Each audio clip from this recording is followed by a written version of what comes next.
morning everyone. So by the way, this is Prof. JB. So nandito tayo ngayon sa Batangas. So siyempre makikita mo naman yung paligid natin is dagat. Okay, so ngayon tuyong-tuyo na po yung dagat, nakikita nyo. So ngayon dahil tuyong-tuyo siya, pupunta tayo sa ibang island kasi mag-island hopping.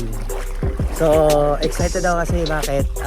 Kasama natin yung mga boys ng Council ng Millionaires League International. Hi naman guys!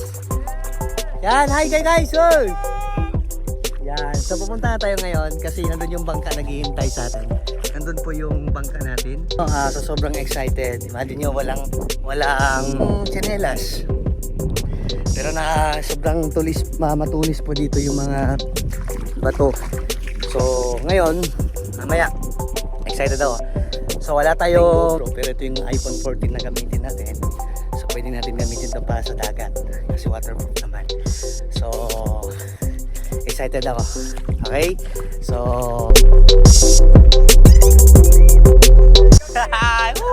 excited ba? Yeah!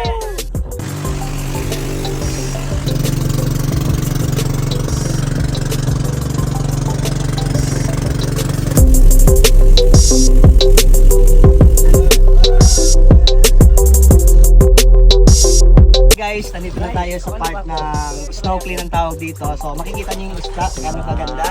Yan yung mga isda. Actually, hindi po natatapos yung mga isda na yan. Ang tao po ang natatakot. So ngayon, gagamitin natin yung goggles para pa. So tatalon tayo muna. Okay? 1, 2, 3.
Nagluluto tayo right now ng inihaw na isda na napakasarap. Patingnan mo mukha ng mga pogi. Wow. Hi, good evening.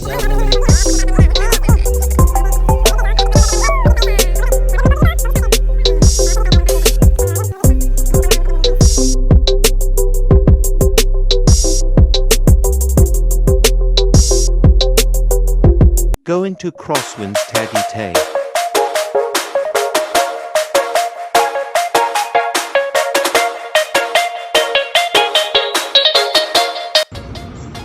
So hi guys, this is Coach Eunice Bonifacio and congratulations sa lahat ng naging part dito sa Millionaires League International Empire. So grabe guys, actually kahapon nag-bonfire kami and doon kami sa Batangas. Right now nandito tayo sa Napa or Tagaytay, napakaganda yung view. And ito lang masasabi ko sa lahat ng mga naging part dito sa Millionaires League International.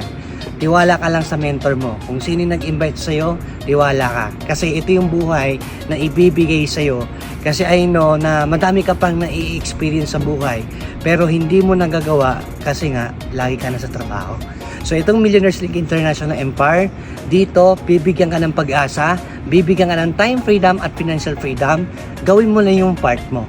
And sa lahat ng mga upline dyan, shout out kay Jonel, okay, kay Mark, kay Irma, kay Aina, kay Samra, and kay Lian and Maricel, okay? And syempre kay Narhata, Aima, and syempre kay Zinaida, okay? Kay Jimton, and kay, sino pa ba? Alan. And sa downline ni Arman, Jams, Brian, Edison, sa lahat ng Millionaires League leaders, shoutout sa inyo. Kung sino man nag-invite, okay, sa lahat ng mga in-invite na mga mentors, tiwala kayo sa kanila kasi imagine mo, ang laki ng mga pangarap nila sa buhay. And syempre, ang dami rin nila natulungan ng mga OFW na for good. And sa lahat na manonood ngayon, OFW ka man or lokal, tiwala ka lang sa Millionaires League International. Kasi ito yung pag-asa para babaguhin ang buhay mo. So ito yung buhay na naghihintay sa'yo. Kasi sulitin mo na at seryosohin mo na, gawin mo na yung part mo. And syempre, excited ako sa lahat ng mga OFW natin mapo-for good. And mamimit natin sa personal. And syempre, sa lahat ng mga mapo-for good, excited ako makasama kayo i-banding sa ganitong buhay. Okay? Ito yung buhay na naghihintay sa inyo. Ito yung buhay na sobrang ganda. Kaya for me, gawin nyo yung part nyo. Okay? So yun lang guys. By the way, this is founder of Millionaires League International Empire. Okay? That's all. Thank you.